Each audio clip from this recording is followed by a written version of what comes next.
Il y a aussi l'axe de orienter.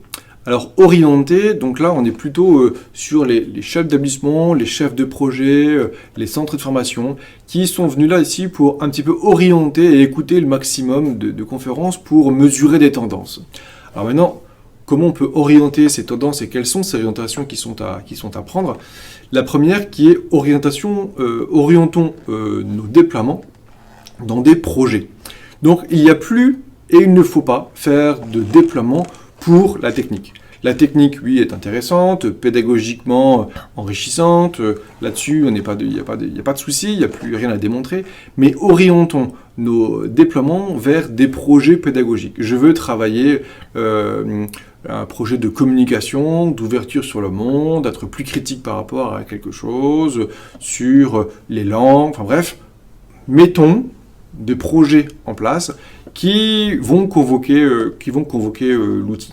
Donc, dans tous les cas, il faut éviter de prendre le projet existant, et là cette fois-ci que l'iPad s'invite en classe, mais convoquons-le pour faire des choses précises, des projets précis. Donc radio, web radio, bref, peu importe la manière dont ça peut prendre forme. Orientons aussi vers des compétences. Tous les centres de formation actuellement sont unanimes pour dire arrêtons de faire des formations qui sont disciplinaires. Plus on oriente les disciplines, moins on va vers les compétences qui sont interdisciplinaires ou transdisciplinaires.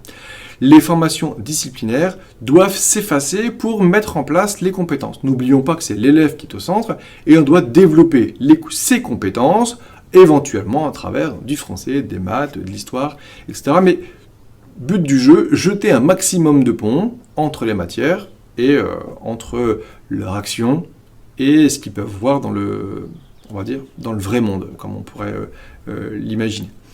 Donc, et c'est ces compétences-là et ces mises en valeur dessus qui font la différence entre certains établissements au niveau de leur projet pédagogique et de l'intégration de l'outil.